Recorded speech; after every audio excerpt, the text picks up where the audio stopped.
성도님들을 주님의 이름으로 환영하고 축복합니다. 우리 옆에 계신 분하고도 인사하겠습니다. 환영합니다. 축복합니다. 이 목소리는 옆에 있는 사람의 목소리가 아니라 하나님의 음성으로 들으시면 되겠어요. 신앙생활 하다 보면 사람의 눈이 하나님의 눈처럼 보이게 되고 사람의 음성을 통해서 우리가 하나님의 음성을 들을 때가 있습니다.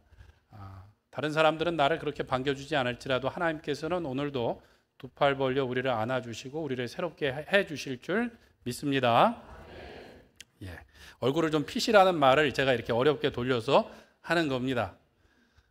주일날 하나님께서 우리를 새롭게 하시고 부활의 능력으로 치유케 하실 줄 믿습니다. 오늘 본문에 보면 예수님이 열두 사도를 택하여 세우십니다. 그리고 17절에서 19절에는 예수님의 사역 전반을 요약해서 다시 한번 설명해 주시고 있어요. 그런데 이 사도들을 택하시기 전에 산에 가셔서 밤이 새도록 기도하셨다라고 말씀하고 있어요. 예수님께서는 원래도 기도를 열심히 하셨나요? 어쩌다 하셨나요? 열심히 하셨죠.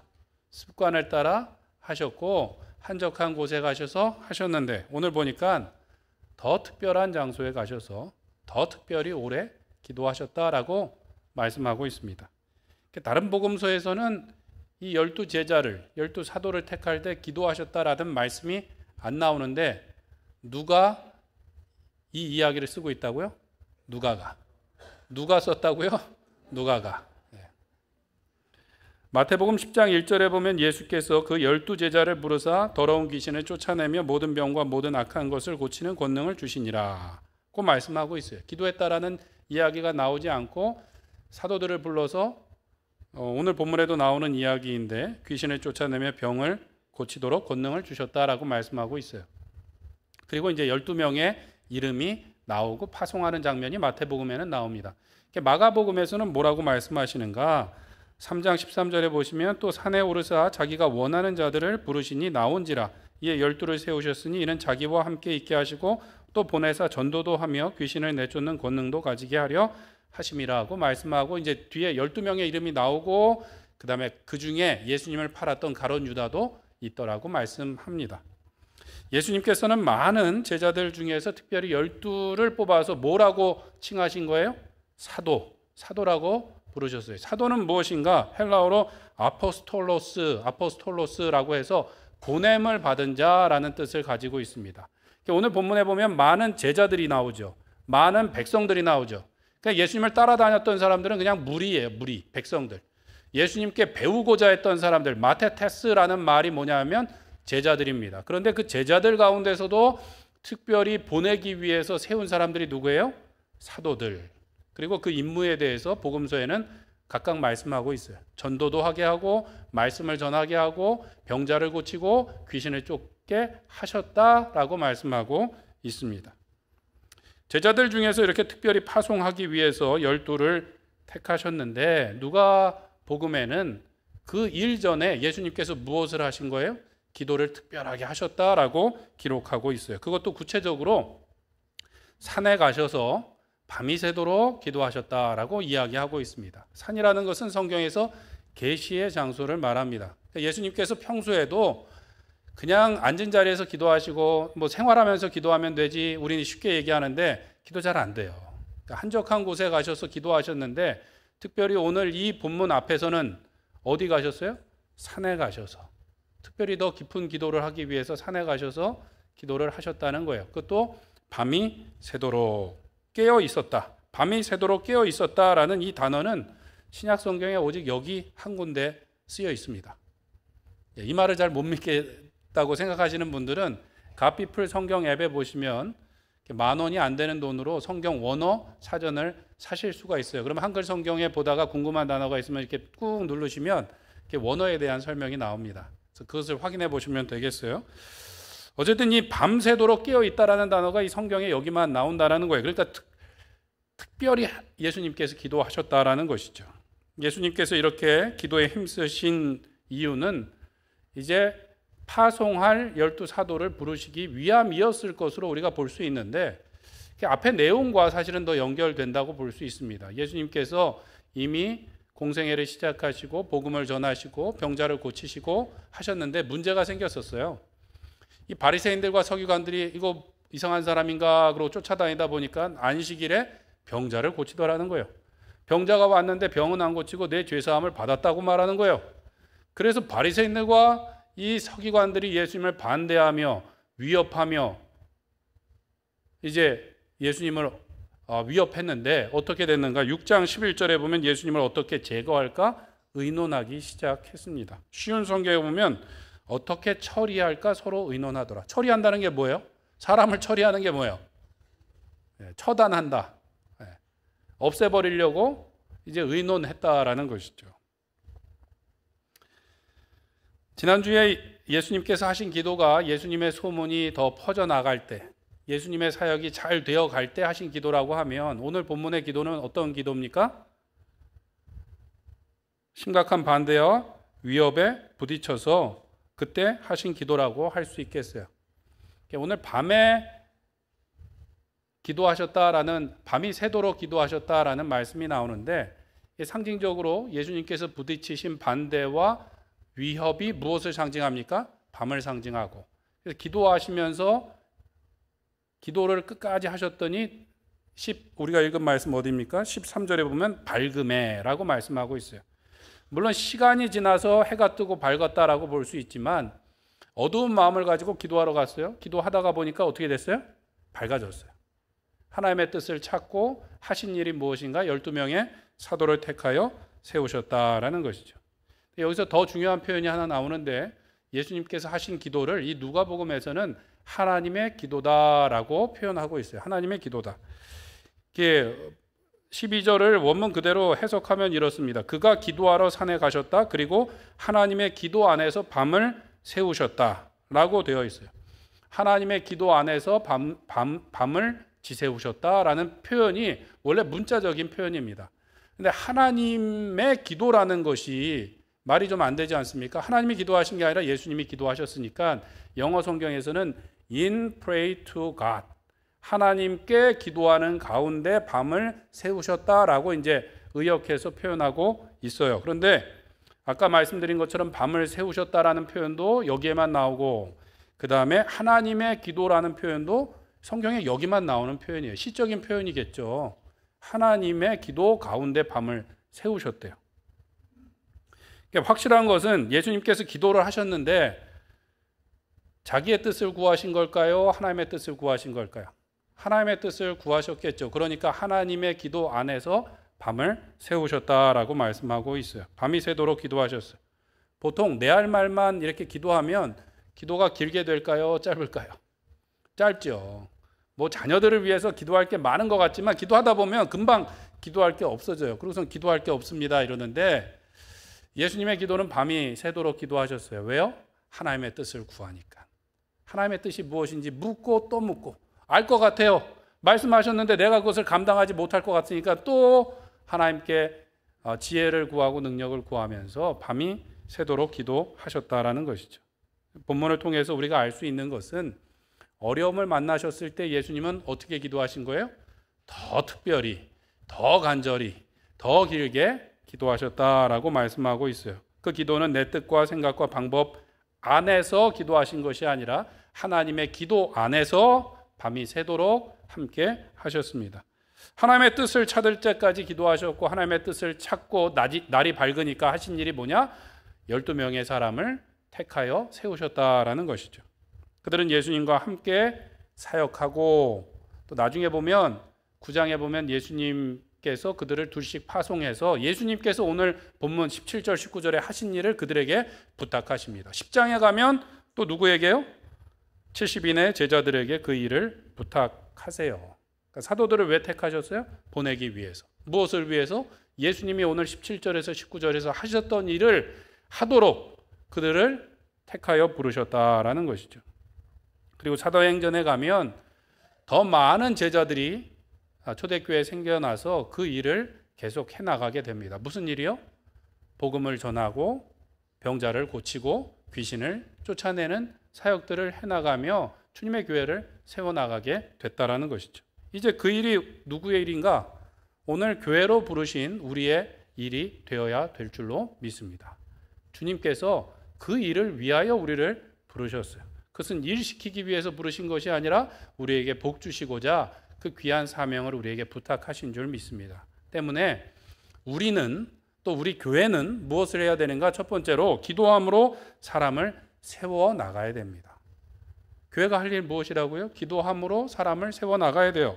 바리새인들과 서기관들은 예수님을 반대하며 죽이려고 했어요. 아까 말씀드린 것처럼 6장 11절에 보면 어떻게 할지 의논했대요. 어떻게가 뭐예요? 어떻게 처리할지. 이 바리새인들과 서기관들은 성경을 많이 안다고 자부하고 가르치는 직분에 있었던 사람들이에요. 의롭다고 자기를 자랑했던 사람들이에요.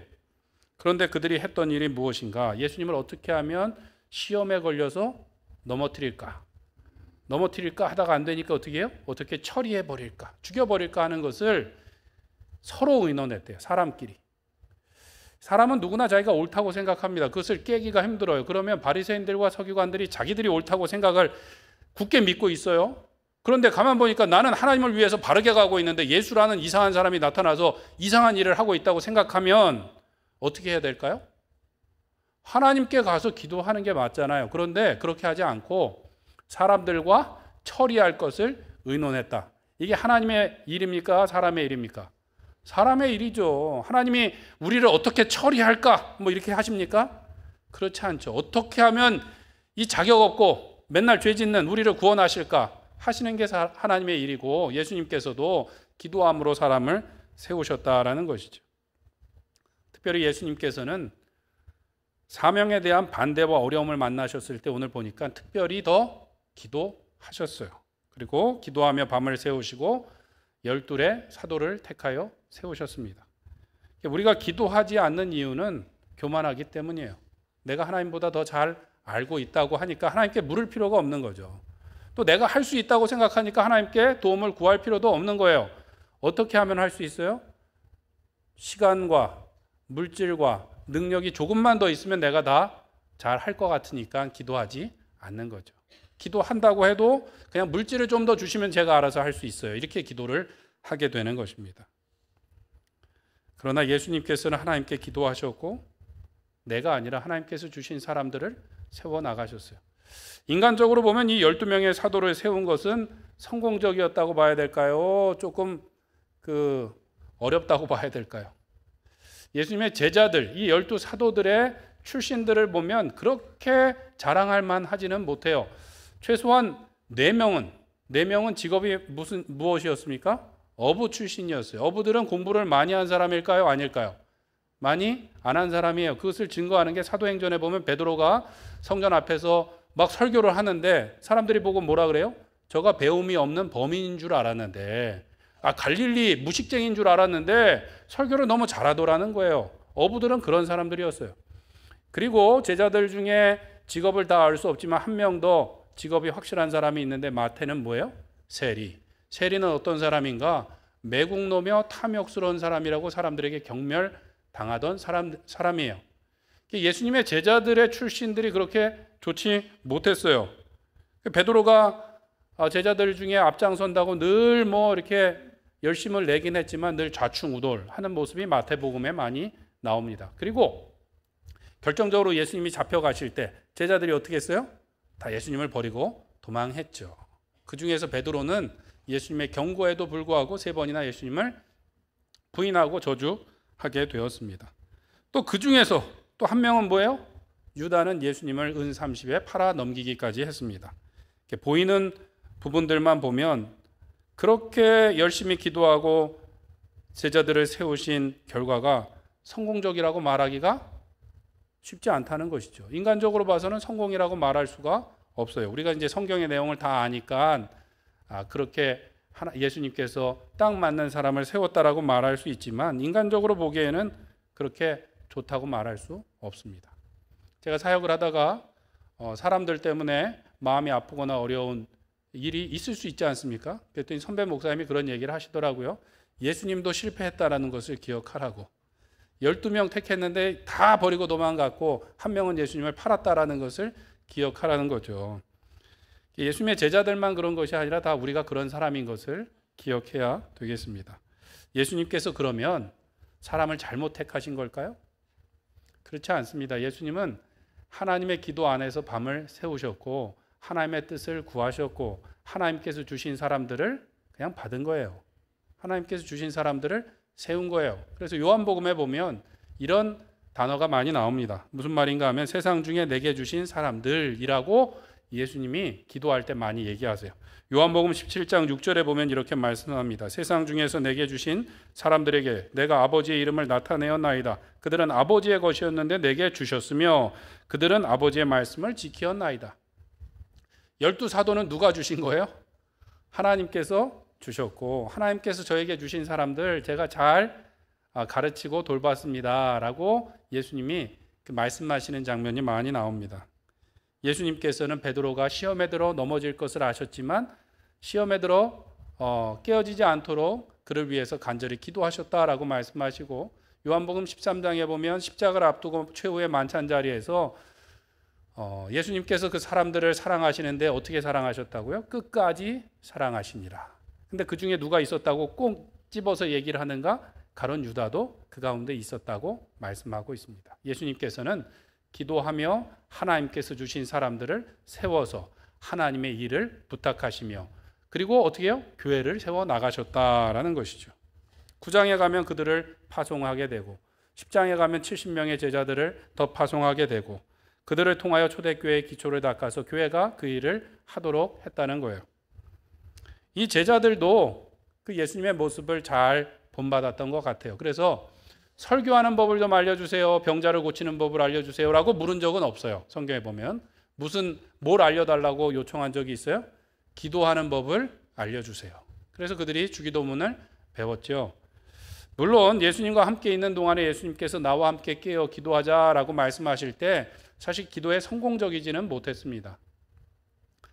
사도행전에 가서 오순절 성령 강림 이후에야 그들이 성령 충만을 받고 오직 기도와 말씀에 힘쓰는 사람들이 되었어요. 사도행전 2장 42절에 보면 그들이 사도의 가르침을 받아 서로 교제하고 떡을 떼며 무엇하기에 힘쓰니라?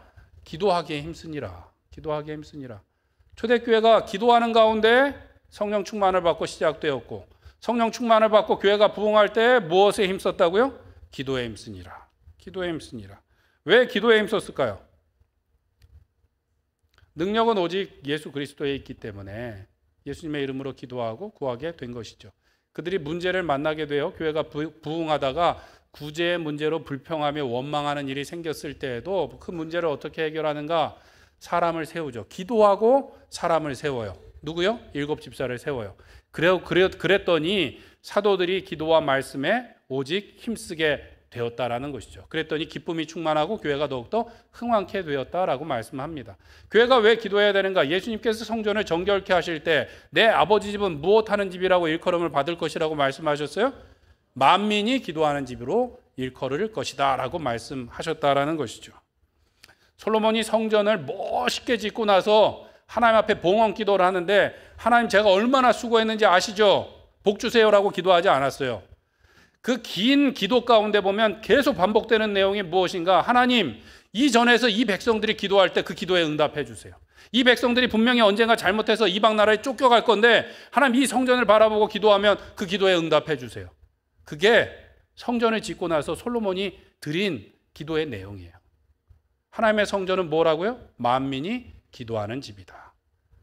예수님께서 새로 세우신 예수님의 몸이며 거룩한 성전은 무엇으로 세워졌습니까? 기도하는 가운데 성령을 통해서 세워졌고 기도하는 사람들을 통하여 주님께서 오늘도 그것을 만들어 가시는 줄로 믿습니다. 교회는 어떤 집이어야 돼요? 만민이 기도하는 집이어야 하는 것이죠. 오늘 우리도 기도로 주님의 몸된 교회를 세워나가야 되겠습니다. 기도로 교회를 세운다는 것은 내 뜻을 구하는 것이 아니라 예수님께서 하나님의 기도 안에서 밤을 세우신 것처럼 우리가 하나님의 뜻을 구하기에 기도에 힘써야 될 줄로 믿습니다. 사람들이 마음에 들지 않는다고 사람들과 수군거리며 어떻게 처리할까를 의논하는 곳이 교회가 아니에요.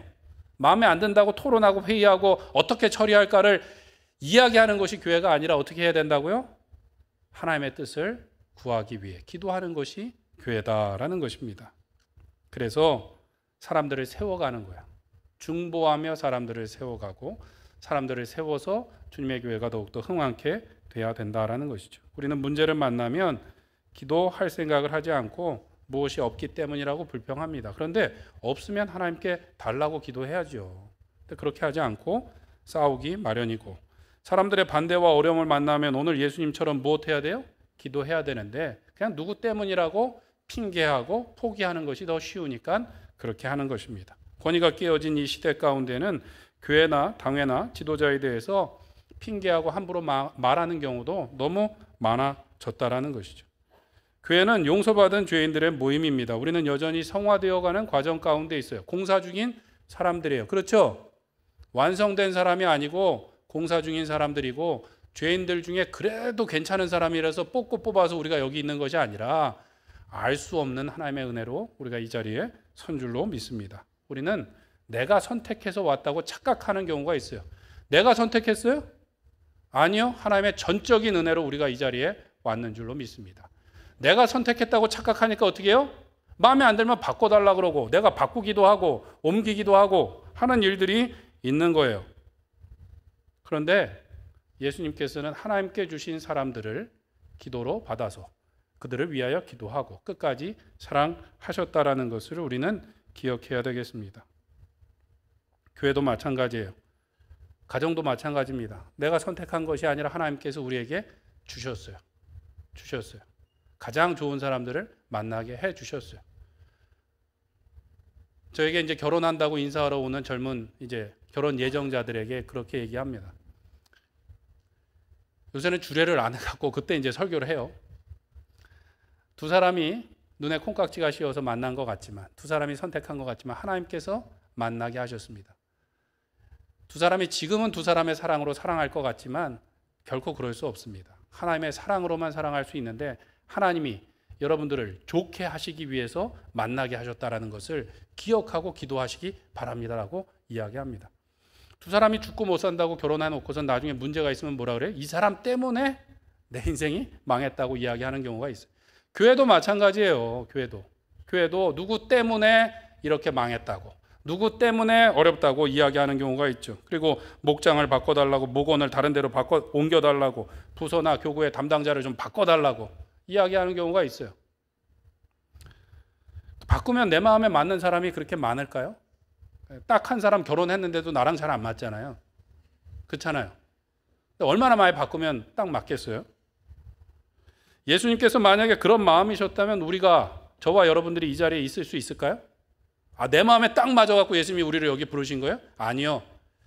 정말로 말할 수 없이 부끄러운 죄인들임에도 불구하고, 또 하나님의 큰 은혜를 받았음에도 또 실수하고 실족하고 죄를 짐에도 불구하고 주님께서 끝까지 참으시고 인내하시고 지금도 하나님 보좌 우편에서 우리를 위하여 중보하심으로 우리를 세워가고 계신 줄로 믿습니다.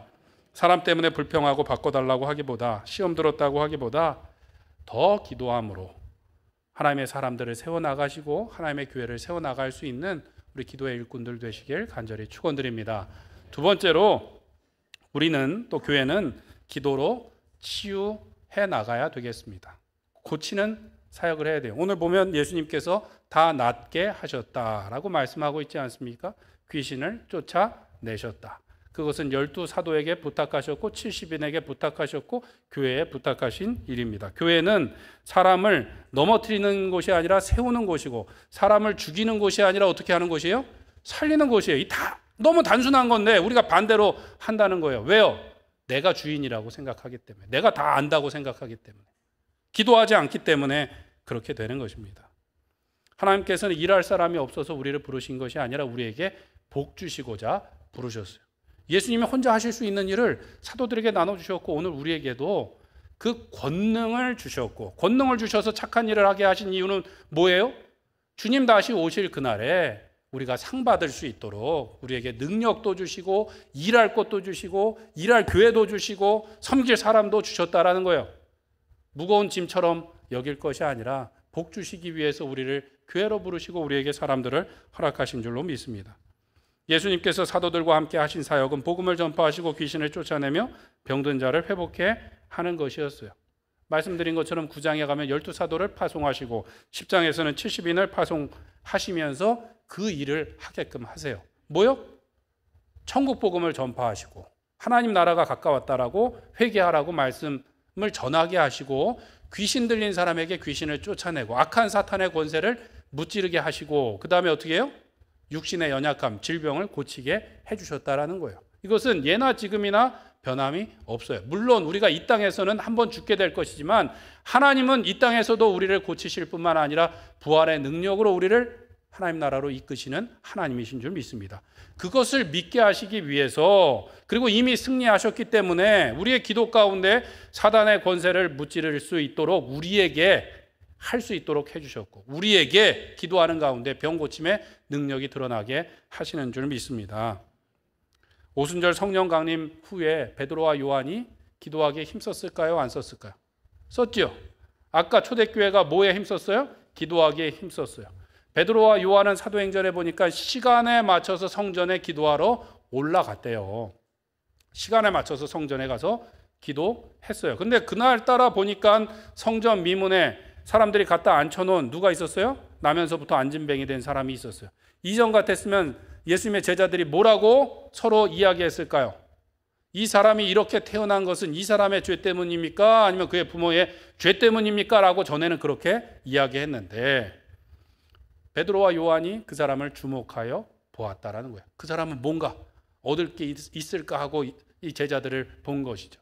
근데 베드로가 뭐라고 이야기합니까? 은과 금은 내게 없거니와 내게 있는 것으로 내게 주노니 나사렛 예수 그리스도의 이름으로 일어나 걸으라. 걸으라. 그가 손을 잡고 일으키니까 서서 걸으며 뛰기도 하며 하나님을 찬양하더라. 그만 찬양한 것입니까? 그를 보는 많은 사람들이 놀라며 온 백성이 찬송하더라고 사도행전에 기록되어 있어요. 예수님께서 하신 일을 사도들에게 부탁하셨고 사도들이 한 일이 뭐예요? 누구의 죄 때문인지를 찾아낸 것이 아니라 죄와 사망과 질병에서 사람을 고치는 일을 했다라는 것입니다. 사도들은, 제자들은, 교회는 누구의 죄인지를 찾고 판결하기 위해서 보냄을 받지 않고 치유케 하고 회복케 하고 찬양하며 예배하도록 우리를 보내신 줄로 믿습니다. 우리는 어떻습니까? 여전히 누구의 죄인지 누구의 잘못인지 누구 때문인지 무엇이 없어서라고 이야기하기 바쁩니다. 내가 잘못한 건 생각하지 않고 다른 사람이 잘못한 것만 이야기하고 심지어는 교회가 내 마음에 들지 않는다고 이야기하는 너무 쉽게 이야기하는 경우들이 있어요. 기도해야 되는데 기도하지는 않고 불평하고 원망만 하죠. 제일 무서운 것은 무엇인지 아십니까? 내가 불평하고 원망하고 남 욕했던 것을 누가 들을까요? 내가 듣고 첫 번째로는. 두 번째로는 내 자녀들이 듣는 거예요. 자녀들이 그거 똑같이 배우고 따라하게 될 겁니다. 기도하는 부모를 보고는 자녀들이 무엇을 배울까요? 기도하는 것을 배우겠죠. 근데 불평하는 부모에게서는 무엇을 배우겠습니까? 불평하고 원망하는 것을 배우겠죠. 그 자녀가 성공할 수 있겠습니까? 성공할 수 없어요. 예수님께서 변화산에서 내려오셨을 때 산 아래서 소동이 일었습니다. 예수님이 특별히 기도하러 산에 올라가신 사이에 귀신 들린 아들을 데리고 한 아버지가 왔어요. 흉악한 귀신이 아들을 불에도 던지고 자꾸 죽게 하려고 그러니까 간절한 마음으로 왔는데 예수님이 안 계셨어요. 제자들이 내가 한번 해볼게요 라고 시도를 했어요. 뭔 자신감입니까? 이전에 12명씩 파송받아서 가서 귀신을 쫓아본 경험이 병자를 낫게 한 경험이 있으니까 해봤어요. 제자들이 아마 나이 순대로인지 아니면 경력 순대로인지 아마 해봤을 텐데 안 됐어요. 안 됐어요. 그런데 안 됐으면 좀 옆에서 바리새인들이 좀 도와주면 좋을 텐데 큰 소동이 일었습니다. 성경에 보면 쟁론하더라고 되어 있어요. 아니 귀신 들린 아들을 데려온 아버지는 지금 죽겠다 그러고 애는 뒹굴고 있는데 뭐야 옆에서 쟁론하고 있었대. 쟁론하고 있었대. 싸우고 있었대. 말싸움을 하고 있었대요. 아니 바리새인들도 서기관들도 성경을 연구하고 기도할 줄 아는 사람이면 같이 기도해 주면 좋잖아요. 그러지 않고 뭐 했다고요? 야 니네 가짜구나. 예수님 가짜구나. 니네 이거 가짜구나 라고 서로 공격하며 넘어뜨리려고 하고 있었다라는 거예요. 병자가 거기 있는데. 예수님께서 그 아이를 고쳐주시고 나중에 제자들이 조용히 예수님께 왔어요. 왜 조용히 왔을까요? 창피했던 것을 알았던 것 같아요. 기도하지 않았던 게 창피했겠죠. 근데 요즘에는 창피하지 않아 하는 게 문제예요. 예수님께 왜 우리는 귀신을 쫓아내지 못했습니까? 그랬더니 예수님이 기도 외에는 이런 유가 나갈 수 없느니라 그 말씀해 주셨어요. 왜 기도해야 됩니까? 오늘 성경 우리가 마지막 읽은 말씀에 보면 능력이 누구로부터 나온다고요? 예수로부터. 사도들이 예수님과 함께 했지만 능력은 누구로부터 나와요? 예수로부터 나오니까 예수님을 만나기 위해서 사람들이 모여들고 예수님을 만지고자 사람들이 아우성쳤어요. 오늘 우리에게 자격이나 능력이 있나요? 없어요. 우리는 그냥 죄인이에요. 여전히 죄가 많은 사람들이에요. 죄 짓기 쉬운 사람들이에요. 예수님의 십자가 보혈에 우리의 자격이 있고 예수님의 이름에 능력이 있는 줄로 믿습니다. 그러니까 기도해야 되는 것이죠. 우리는 억울하다고 이야기하고 막 사람들에게 이야기하는데 억울하다고 말하는 사람들은 전혀 약자가 아니에요. 내가 누군데 라는 생각이 있으니까 내가 억울하다고 이야기하는 것이죠. 내가 자격이 없고 능력이 없다 그러면 어떻게 해요? 기도하러 가야 되는 거죠. 기도해야 되는 거예요. 감히 내가 누군데 나한테 이렇게 했다고 섭섭하다고 말하는 거 겸손한 사람이 아니라 교만한 사람이라는 것이죠. 사람을 고치는 게 아니라 헐뜯고 다투고 나뉘는 것은 주님께서 우리에게 부탁하신 일이 아닙니다. 기도하지 않아도 대충 사라질 수 있고 기도하지 않아도 교회가 그만 올 수 있어요. 중간중간에 어려운 일이 있었지만 그냥 올 수 있어요. 그렇죠? 근데 그게 정상입니까? 정상이 아니에요. 정상이 아니죠. 기도하지 않았는데 일이 잘못되는 것은 재앙이고 기도하지 않았는데 일이 잘 되는 것처럼 보이는 건 뭐예요? 대재앙일 수 있다는 거예요. 겉으로 번지르르 하지만 그것이 처참한 결과일 수 있다는 것을 우리는 기억해야 됩니다. 서양 속담에 보면 지옥으로 가는 길은 선의로 포장되어 있다라는 속담이 있대요. 지옥으로 가는 길이 그냥 보기에 흉측한 것이 아니라 선의로 포장되어 있대요. 다 좋은 뜻으로 한다 그러고 좋은 마음으로 한다 그러죠. 그런데 하나님의 뜻대로 해야 된다는 것이죠. 하나님의 뜻대로 해야 됩니다. 예수님께서 마지막 날에 나에게 주여 주여 하는 자들이 많이 찾아올 것인데 내가 주님의 이름으로 병자도 고치고 많은 권능을 행하지 아니하였습니까? 라고 물을 텐데 그들에게 밝히 말하건대 내가 도무지 너희를 알지 못한다. 불법을 행하는 자들은 내게서 떠나가라 는 말을 들을 사람이 많다 그랬나요? 적다 그랬나요? 많다 그랬어요. 기도하지 않고도 우리가 주님을 위한다는 일을 많이 할 수 있어요. 힘을 다해서 할 수 있어요. 그런데 나중에 주님이 모른다고 하실 수 있다는 것이죠. 우리는 아무리 좋은 일이라고 해도 하나님의 때, 하나님의 방법으로 하나님의 사람들과 함께 그 일을 해나가야 되겠습니다. 예수님께서 사도들과 함께 하신 일 그리고 파송에서 부탁하신 일은 내 억울함을 전하는 것이 아니에요. 다른 사람의 죄를 찾아내는 것이 아니라 뭐예요? 천국 복음을 전파하는 거예요. 다른 사람들의 흠을 잡아서 넘어뜨리는 것이 아니라 다른 사람들의 부족함을 세워주기 위해서 기도하고 그 사람들을 위로하여 치료하는 것이 교회의 일이라는 것입니다. 질병이 걸려도 기도함으로 하나님의 능력을 경험하는 것이 교회의 일인 거예요. 교회가 모여서 해야 될 일을 야고보서에서는 이렇게 말합니다. 야고보서 5장 14절 16절에 보면 너희 중에 병든 자가 있느냐 그는 교회 장로들을 청할 것이요 그들은 주의 이름으로 기름을 바르며 그를 위하여 기도할지니라. 믿음의 기도는 병든 자를 구원하리니 주께서 그를 일으키시리라. 혹시 죄를 범하였을지라도 사하심을 받으리라. 그러므로 너희 죄를 서로 고백하며 병이 낫기를 위하여 서로 기도하라. 의인의 간구는 역사하는 힘이 어떠니라? 큼이니라. 야고보서에 보면 마지막 결론에 교회가 모여서 무엇을 해야 되는가? 야, 병든 사람이 있으면 모여서 같이 기도해라. 장로를 청하고 목사를 청하고 같이 기도해라. 혹시 죄를 범하였을지라도 그가 용서함을 받을 것이고 너희가 서로 죄를 고백하고 병 낫기를 위해서 기도하면 하나님께서 들어주실 거라는 거예요. 누가 의인이에요? 내가 죄인이라고 고백하고 예수님이 필요하다고 고백한 사람이 의인이죠. 그러니까 우리가 서로 모일 때마다 뭐예요? 죄를 고백해야죠. 남의 죄를 끌어다가 고발하는 자리가 아니라 내 죄를 고백하고 우리의 연약함과 부족함을 위해서 기도하는 것이 우리의 가정에서 드리는 예배여야 하고 우리의 목장이 모여서 드려야 될 예배고 교회가 모여서 할 일입니다.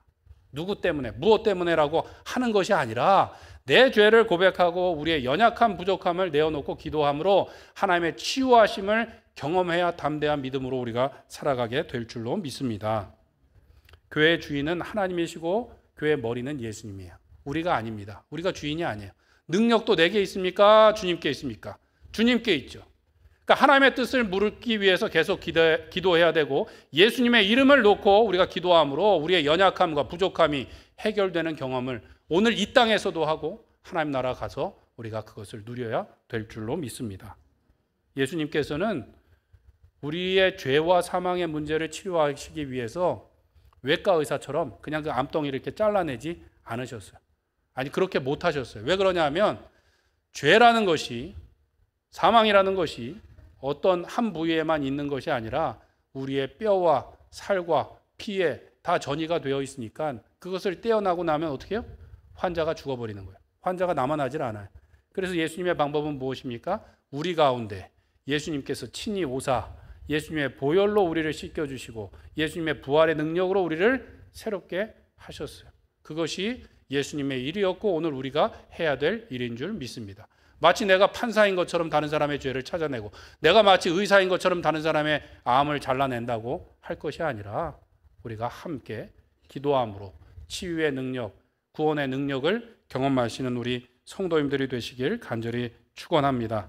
바라기는 오늘 이 예수님의 기도가 우리의 가정과 목장과 교회에 충만함으로 날마다 우리를 새롭게 하시며 우리를 세우시는 하나님의 역사를 경험함으로 든든한 교회로 세워가시는 기도의 일꾼들 되시기를 간절히 축원합니다.